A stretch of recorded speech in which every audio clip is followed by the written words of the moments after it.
Assalamualaikum warahmatullahi wabarakatuh. Di sini kami akan mempresentasikan makalah yang berjudul Biomolekul dan Metabolisme Karbohidrat, mata kuliah biokimia.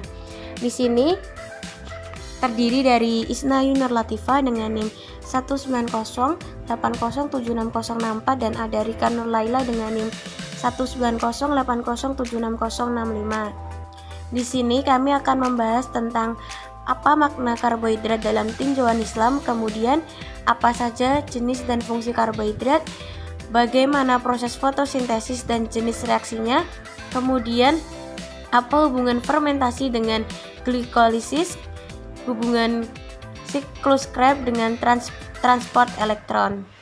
Kita kemudian masuk ke pembahasan, yaitu yang pertama karbohidrat dalam tinjauan Islam. Dalam tinjauan Islam, karbohidrat yaitu suatu senyawa yang terdiri dari atom karbon, hidrogen, dan oksigen. Karbohidrat merupakan sumber energi utama bagi makhluk hidup. Karbohidrat dalam tubuh mengalami perubahan atau metabolisme. Hasil metabolisme ini yaitu glukosa yang terdapat dalam darah dan glikogen yaitu karbohidrat yang disintesis oleh sel-sel dan jaringan otot sebagai sumber energi. Kemudian jenis dan fungsi karbohidrat. Jenis karbohidrat ini terdiri dari monosakarida, disakarida, dan polisakarida. Yang pertama, monosakarida yaitu memiliki sifat tidak berwarna. Kristal padat yang bebas dan larut dalam air tetapi tidak larut dalam pelarut nonpolar dan kebanyakan memiliki rasa manis. Monosakarida ini terdiri dari 3-6 rantai atom C. Kemudian monosakarida yang mengandung satu gugus aldehid disebut aldosa. Monosakarida yang mengandung satu gugus keton disebut ketosa. Kemudian monosakarida yang penting yaitu tritosa atau C3. Contohnya gliseraldehida atau tetrosa C4. Contohnya eritrosa, pentosa C5. Contohnya ribosa. Kemudian heksosa C6, contohnya galaktosa, glukosa, dan fruktosa. Kemudian disakarida yaitu mengandung 2 unit monosakarida yang berikatan secara kovalen terhadap sesamanya. 2 molekul sakarida disebut dengan disakarida. Jenis olisakarida yaitu sukrosa, glukosa, dan fruktosa. Kemudian laktosa yaitu glukosa dan galaktosa. Kemudian ada maltosa yang terdiri dari 2 molekul glukosa. Kemudian yang ketiga ada polisakarida, disebut juga dengan glikan, yang berbeda dalam kandungan unit monosakarida, panjang rantai, dan percabangan. Terdapat 2 jenis polisakarida yaitu homopolisakarida yang mengandung hanya 1 jenis unit monomer, contohnya pati yang mengandung hanya unit D glukosa, dan heteropolisakarida yang mengandung 2 atau lebih jenis monosakarida yang berbeda. Contohnya ada asam hyaluroat pada jaringan pengikat yang mengandung secara berganti-ganti residu dari 2 jenis gula. Kemudian polisakarida menyimpan yang paling penting adalah pati yang khas sebagai polisakarida tanaman dan glikogen pada hewan. Kemudian fungsi dari karbohidrat yaitu yang pertama sebagai sumber energi, kemudian ada pemberi rasa manis pada makanan, ada penghemat protein, ada pengatur metabolisme lemak, dan membantu proses pengeluaran fases. Nah, selanjutnya akan dijelaskan oleh rekan saya Rika Nur Laila. Jadi teman-teman, kemudian materi selanjutnya yaitu adalah hubungan fermentasi dengan glikolisis serta hubungan glikolisis, siklus Krebs, dan transport elektron. Nah, metabolisme adalah seluruh peristiwa reaksi kimia yang berlangsung di dalam tubuh sel makhluk hidup. Metabolisme itu terdiri dari proses anabolisme dan katabolisme.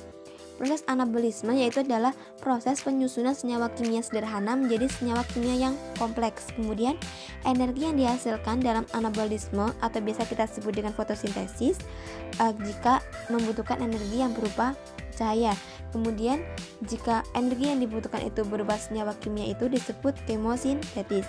Kemudian untuk selanjutnya yaitu adalah katabolisme. Katabolisme adalah pemecahan atau penguraian senyawa kompleks menjadi senyawa yang sederhana. Respirasi merupakan salah satu reaksi katabolik atau reaksi penguraian senyawa kompleks. Respirasi merupakan reaksi pengeluaran zat yang membebaskan energi kimia yang tersimpan dalam suatu senyawa organik. Respirasi itu juga dibedakan menjadi dua, yaitu reaksi aerob dan reaksi anaerob. Reaksi aerob berarti reaksi ini adalah memerlukan oksigen, dan reaksi anaerob berarti reaksi ini tidak memerlukan oksigen.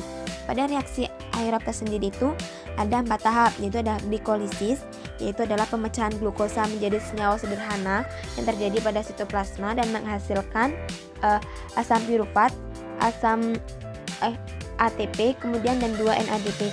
Kemudian selanjutnya itu adalah dekarboksilasi oksidatif asam pirufat. Itu adalah pemecahan asam pirufat yang terjadi pada sitoplasma dan menghasilkan yang terjadi pada mitokondria dan hasilnya itu adalah 2 asetil CoA dan 2 NADH dan 2 CO2. Kemudian yang ketiga adalah siklus Krebs atau daur asam pirufat. Daur ini itu terjadi pada matriks mitokondria dan menghasilkan, bisa dilihat ya, dan biasanya itu menghasilkan NADH, 2FADH2, 2 ATP dan 4 CO2. Dan kemudian yang keempat itu ada transport elektron. Transport elektron ini terjadi pada kristal mitokondria. Nah, biasanya pada respirasi aerob ini menghasilkan energi total yaitu 38 ATP atau biasanya juga 36 ATP. Kemudian untuk reaksi anaerob yaitu reaksi yang tidak memerlukan oksigen. Nah, biasa kita sebut dengan fermentasi. Fermentasi juga ada dua, yaitu fermentasi alkohol dan fermentasi asam laktat. Ciri-ciri dari fermentasi yaitu adalah terjadi pada organisme yang tidak membutuhkan oksigen. Kemudian tidak terjadi penyaluran elektron ke siklus Krebs dan transport elektron. Jadi hanya berhenti saja pada glikolisis, kemudian pada dekarboksilasi. Kemudian untuk energi ATP yang terbentuk pada anaerob ini lebih sedikit dibanding dengan respirasi aerob. Kemudian jalur yang ditempuh glikolisis dan pembentukan alkohol. Jadi dalam pembentukan alkohol itu menempuh proses glikolisis, kemudian menghasilkan produk berupa asam organik dan alkohol serta gas. Gas itu adalah gas CO2.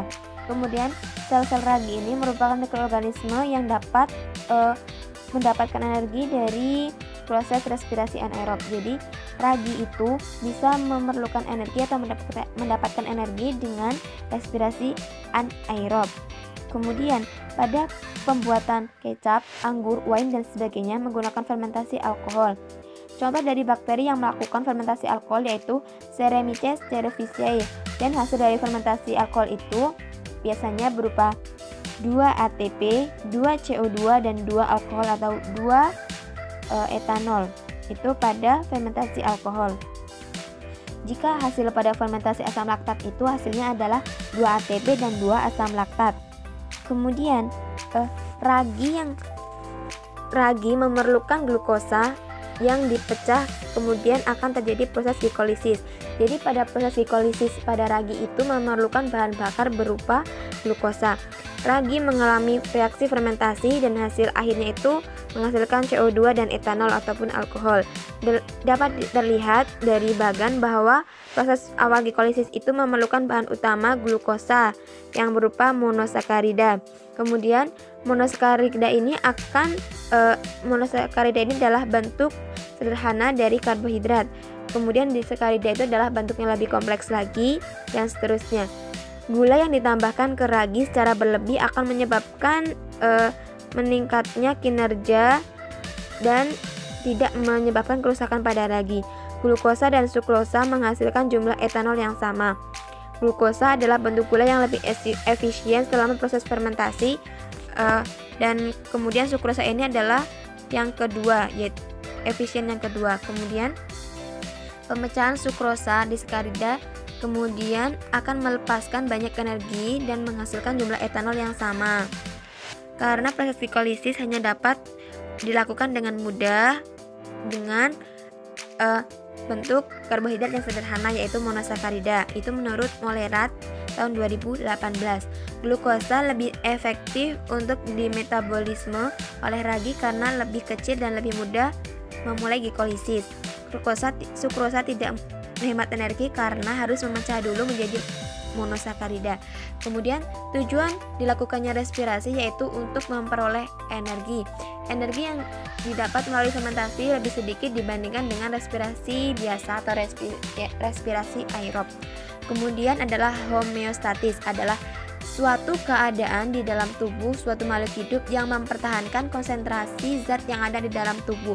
Hal ini bertujuan untuk menjaga tubuh agar tetap berada dalam kondisi yang konstan. Kemudian, homeostatis ini berfungsi untuk menjaga kulit tubuh serta organ internal yang akan beroperasi secara normal dan seimbang untuk menjaga hewan maupun manusia agar merasa nyaman dengan semua organ yang ada di dalam tubuhnya, termasuk kulit bekerja sama untuk menjaga keseimbangan internal. Bisa dilihat ya pada gambarnya itu faktor-faktor yang mempengaruhi homeostatis. Kemudian hubungan antara glikolisis dan fermentasi, yaitu glikolisis merupakan bagian dari serangkaian tahap fermentasi. Sedangkan hubungan antara glikolisis, siklus Krebs, dan transfer elektron, yaitu ketiga tahap atau proses tadi itu merupakan reaksi respirasi aerob. Jadi reaksi respirasi aerob ini adalah proses respirasi yang terjadi dan membutuhkan oksigen. Tahapannya itu berupa glikolisis, dekarboksilasi oksidatif, siklus Krebs, dan transfer elektron. Homeostatis itu tentunya juga akan berpengaruh jika metabolisme itu tidak terjadi. Jadi, metabolisme karbohidrat itu terjadi dan akan menyebabkan kondisi homeostatis. Kemudian, untuk kesimpulannya yaitu karbohidrat adalah suatu senyawa yang terdiri dari atom karbon, hidrogen, dan oksigen. Karbohidrat digolongkan menjadi 3 jenis, yaitu monosakarida, disakarida, dan polisakarida. Kemudian, karbohidrat berfungsi sebagai sumber energi utama, pemberi rasa dan makanan, penghemat protein, pengatur metabolisme lemak, dan membantu pada pengeluaran feses. Kemudian, fotosintesis adalah proses pembentukan senyawa kompleks dari senyawa sederhana. Reaksi fotosintesis dibagi menjadi 2, yaitu reaksi terang dan reaksi gelap. Reaksi gelap itu biasanya terjadi pada reaksi terang terjadi pada grana dan reaksi gelap terjadi pada stroma. Pada reaksi gelap itu berarti terjadi pada kondisi gelap, dan kemudian reaksi terang itu terjadi pada lingkungan yang bercahaya. Kemudian hasil umum dari proses fotosintesis yaitu adalah gula dan oksigen. Metabolisme adalah reaksi yang berlangsung di dalam sel tubuh dan mengubah makan dan minuman menjadi energi. Jadi metabolisme ada 2, yaitu katabolisme dan anabolisme. Pada katabolisme yaitu pemecahan senyawa kompleks menjadi senyawa sederhana. Dan respirasi, contohnya itu ada respirasi aerob dan anaerob. Pada respirasi aerob atau reaksi yang memerlukan oksigen terdiri dari 4 tahapan, yaitu glikolisis, dekarboksilasi oksidatif, siklus Krebs, dan transfer elektron. Pada reaksi anaerob atau fermentasi ada 2 macam, yaitu fermentasi alkohol dan fermentasi laktat. Hubungan antara glikolisis dan fermentasi yaitu glikolisis merupakan bagian dari serangkaian tahap fermentasi. Kemudian hubungan antara glikolisis, siklus Krebs, dan transfer elektron itu merupakan proses dari respirasi anaerob. Nah, demikian presentasi dari kelompok kami. Waalaikumsalam warahmatullahi wabarakatuh.